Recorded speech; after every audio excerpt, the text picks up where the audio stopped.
Ito ay nabili ko lang naman sa mga bata-bata lang. Sa bata mo lang nabili yan. Hindi sa mura lang yan. 150 lang sir. Kaya nga pag tinatanong ako kung anong bloodline, siya sabi ko lang 150 to 200. Gawa ng yung hinay 200 yun. 200 ko. Pero anong mga naging achievements sir nung ibon mong tigwa 150 tsaka 200? Palagi napasok sa overall. Pagdating ng last lap, Esperanza, ayun, nagsikan uli siya. Tapos pag hobby mo kasi wala eh, kahit di ka manalo. Importante, masaya ka lang. Ay, swerte na kung mananalo ka, pero kaya manalo.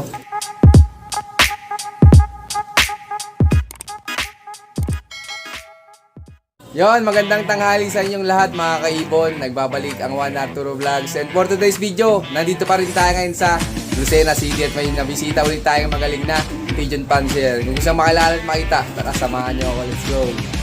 Hello mga tanghali mga kaibon. Ako nga pala si Idsam San Juan, look name St. John Look ng Lucena. Yun. Sir, pwedeng maipasyal mo kami dito sa Muntinong Loop. Sige, tara. Ito yung loop nyo mga kaibon, no? Tapos dito yung landing board. Ito. Mukhang mahilig si Sir sa off-color, ah. Full of color nilalabas ngayon eh. Anong taon ka ba, Sir, nag-start sa pagkakalapati? Bali nag-start talaga ako sa 2000 nata yun eh. 2000. Pero mga pansi lang ang ano ko. Yung mga English Carrier. Yung doon nahilig lang ako sa ganun. Tapos, hindi ko pa naman sila kilala. Sila madam, hindi ko pa nakilala. Tapos, nung may kaibigan ako dito, sabi, saan maglaro ka sa ano? Eh sabi ko eh, hindi mo na, ihiya ako. Gawa nga nung wala naman akong kalapating ganun kagaganda. Tapos, yun, pinakilala ko kay na madam. Kina Sir Berlon eh, magaling naman, magaganda naman mag-isama. Di nagsimula. Tapos, nung naglipad na talaga ako ay 2022.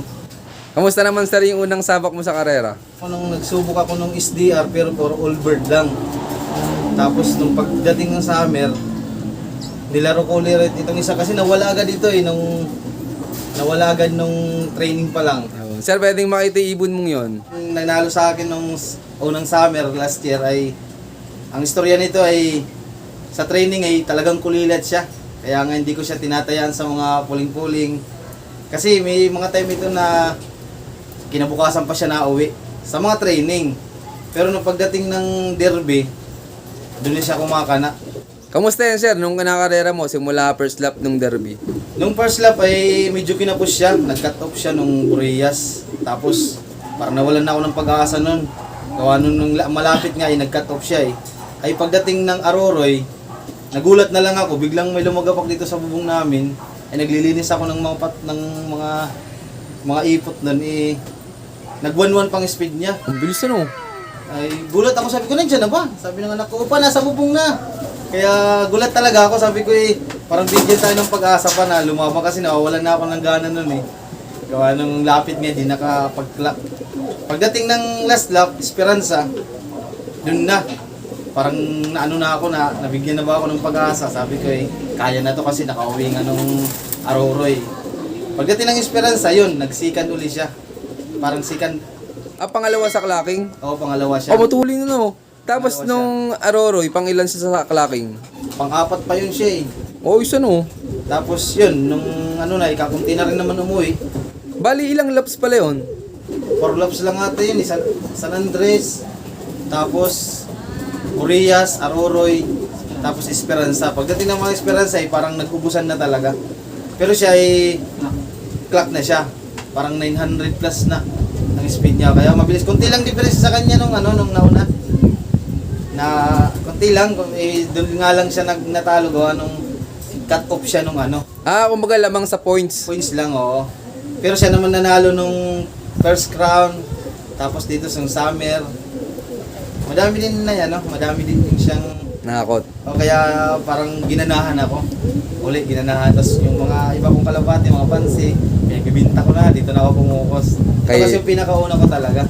Kaya ngayon, dito na lang siya. Sabi ko eh, parang nakakalungkot naman pag inilipad pa uli, baka matusgas siya eh. Gagawin mo na palang breeder. So gagawin ko na siyang breeder. Hanapan ko siya ng magandang pang pares. Yun.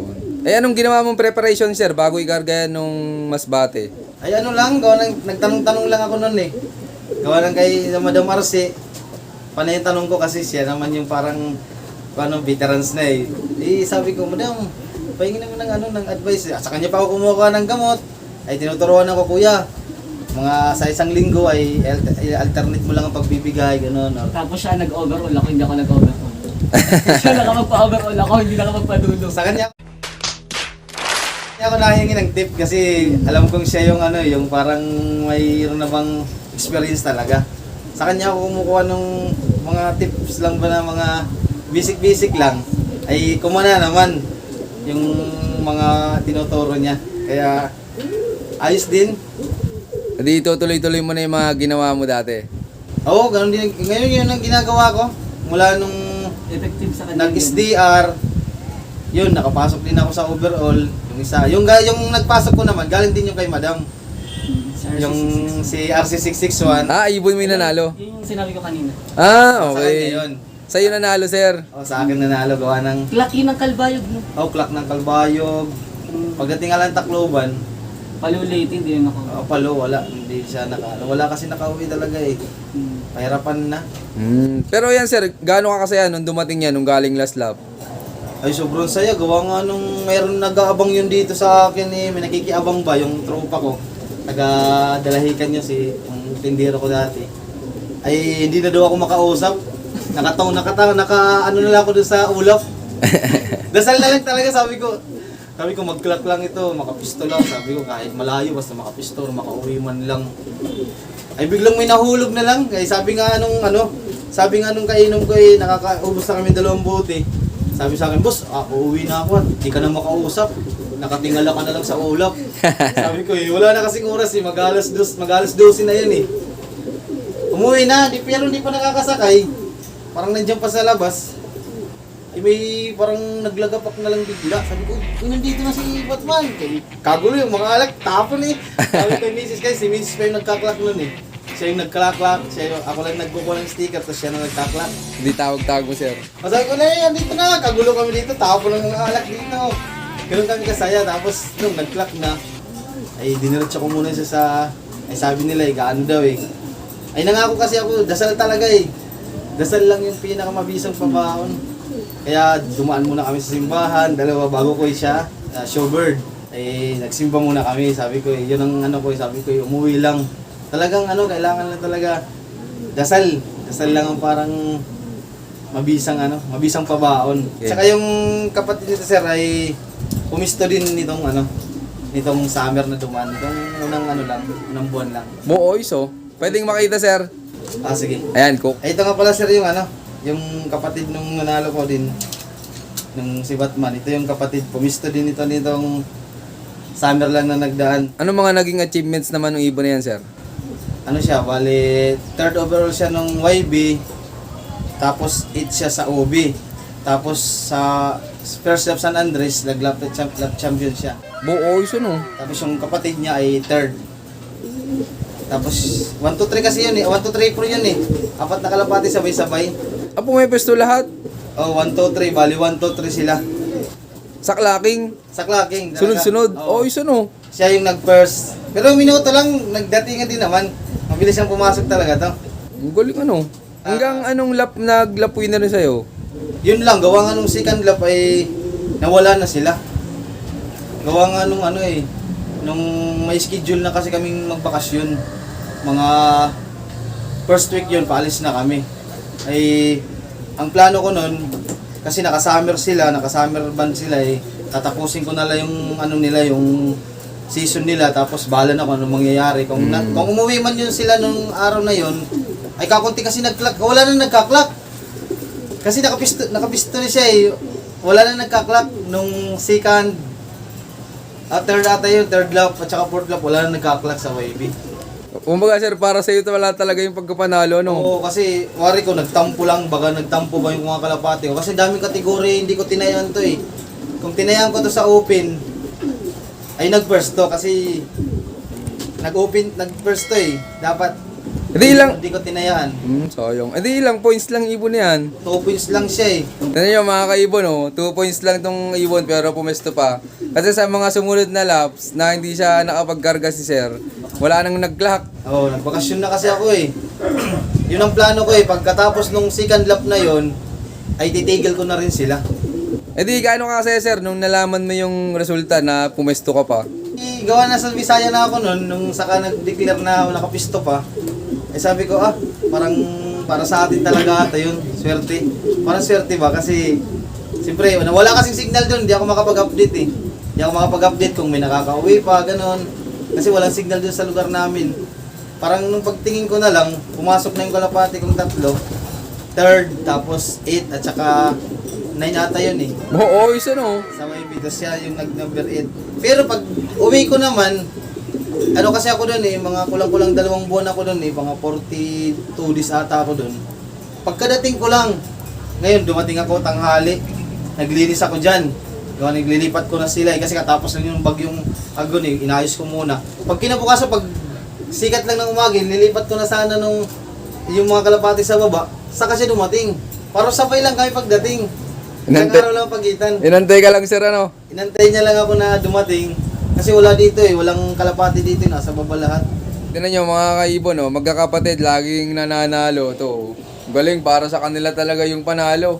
Wala na nag-lock sa mga sumunod na lap. Yan, congrats kay Sir Sam. Ito nga pala yung magulang nung nagbigay sa akin ng mga panalo.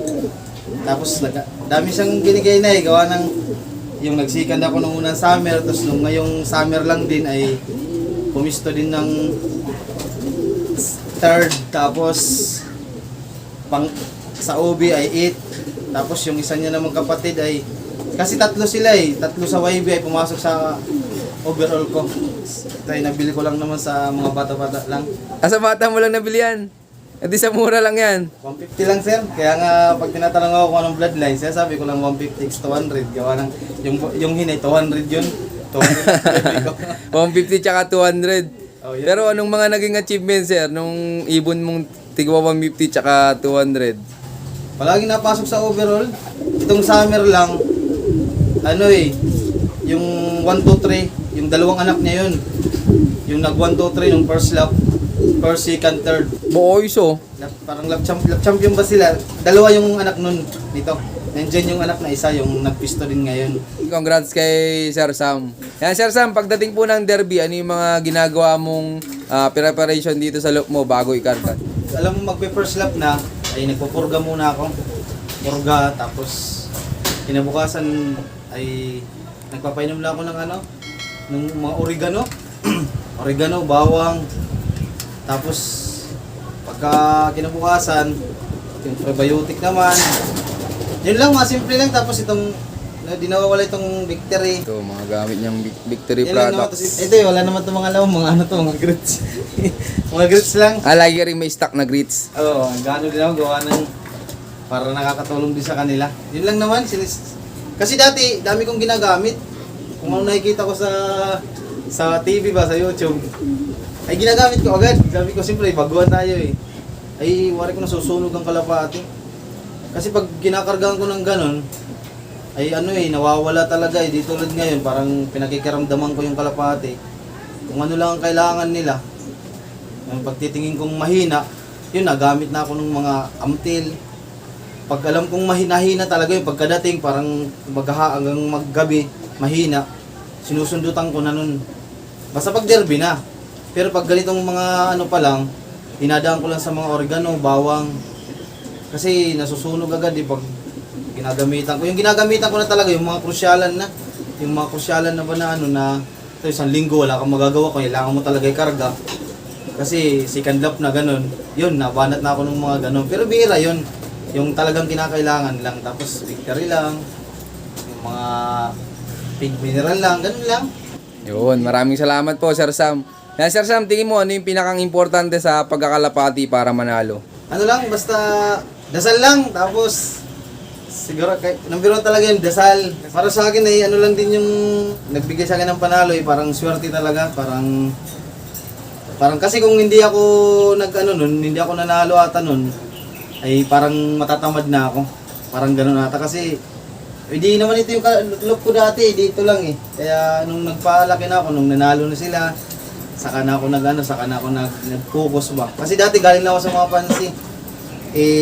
Nung dumating sila, yun, parang swerte talaga para sa akin talaga ata yun. Kasi Hindi ko na may inaano na hanggang ganun kalayo ay uuwi yung kalapati ko eh. Oo nga. Buti na isipan mong bilhin sa bata, sir, ano? Ay gawa nga nung nilalako pa yun dito, walang nabili eh, burga. Ay mahilig ako sa mga burga dati, gawa nung yung mga English carrier akong hawak. Nakita ko burga, sabi ko eh, magkano to boy? Sabi, 200 kuya, sabi ko eh, 150 na lang. Ay, tinatawaran lang doon sa pit shop ng 50, sabi ko bibili ko ng 150. Tapos yun, doon ako nagsimula. Nag-breed ko siya, sabi ko eh. Tapos pinakilala ko nung tropa ko doon kay Damadam, saka na ako naglaro. Ayun, ang ganda ng istorya nung pagkapanalo ni Sir Sam. Ayan, maraming salamat, Sir Sam. Ayan, Sir Sam, ikaw, ano may bibigay mong payo sa mga viewers natin dyan na hindi pa nakakatikim ng panalo? Ay, ano lang, tawag dyan, wag lang masyadong magmadali ba, tapos hindi naman kasi ito ano eh, basta hindi naman ba siya minamadaling importante, nag-i-enjoy lang. Enjoy lang natin. Tapos pag hobby mo kasi wala eh, kahit di ka manalo. Importante masaya ka lang. Ay swerte na kung mananalo ka pero kaya manalo. Basta ano lang yung pag-aralan mo lang, paano, basta habang nagkakalapati ka, nag-i-enjoy ka. Yun lang naman, hindi mo naman pwede sabihin na pero magandang mga bloodline mo, mananalo na agad, tapos pag matalo, magagalit ka, may inip ka. Huwag ganun, dahil kasi ano eh, enjoyin mo lang. Basta enjoy lang, yun lang. Enjoyin mo lang yung pagkakalapati. Tapos, ako nga dati, nung ano, panintay ako ng mga puling-puling, sabi ko kahit certificate lang sana. Sabi ko, madam may certificate ba pag third? Sabi, sa puling lang yun, sa puling. Eh, mayroon daw, pero yun, nagtatataya ako, hindi naman nanalo. Kasi nag-enjoy lang ako, tapos yun nga, kay si Mrs. ay sinusuportahan ako. Baka yun na lang, nagtuloy-tuloy, kaysa sabi niya ay, papunta pa ako sa labas, nagiinom. Dito, pag hinahanap niya ako, nasa loob lang talaga ako, dito ako sa taas. Wala akong ibang pinupuntahan, basketball lang, ganun. Yun, maraming salamat po, Sir Sam. Ayan, Sir Sam, tingin mo, gaano kasaya sa pagkakalapati? Ay, sobrang saya. Talagang hindi kang balahibo mo pag umuwi sa ng malayo, kahit hindi pa panalo, basta umuwi lang. Ang saya. Kasi kahit pag training lang, tapos malayo-layo na, pag may nauwi sa akin, di ako matulog. Ano kasaya, doon ko tinitingnan ko talaga siya, ina-obserbaran ko ba. Hanggang maggabi na yun, kaya sabi nga ni Mrs. sa akin, ang umiipot na daw ako eh. Sabi ni Mrs. sa akin eh, alam mo, hindi ka pa maliligo, nandiyan ka na, magapon ka na dyan. Kanina ka pa kumagay din nakabang, tapos hanggang magapon, nakatipid ka din sa kalapati mo. Kasi sobrang saya kasi pag nakakauwi talaga sila. Sobrang saya. Wala akong mano na, minsan natindigang balahibo ko pag nadating sila. Ganun kasaya pagkakalapati. Uli, ako nga pala si Idsam San Juan, ang pigeon puncher ng Lucena. Look name ko ay si Jan Look. I love this game. Yon, maraming salamat sa patuloy niyong suporta mga kaibon. At siyempre, maraming salamat kay Sir Sam sa pag-unlock na makapag-lock visit sa kanya kahit biglaan. Yon, sir, baka pala may mga gusto kang i-shoutout dyan. Ay, shoutout ko muna yung mga taga-Samar, yung mga pinsan ko doon sa Burak, sa San Vicente, at saka kay Mrs. dito, at sa kay Sir Berlon na magaling, mabait, si Madam Marce, tapos sa Isilid family, mga tropa, shoutout. Yon, shoutout sa inyo lahat at syempre shoutout din sa lahat ng mga patuloy na sumusuporta dyan at abangan nyo pa yung mga susunod kong follow visit sa iyo na keep watching and God bless you all. Thank you.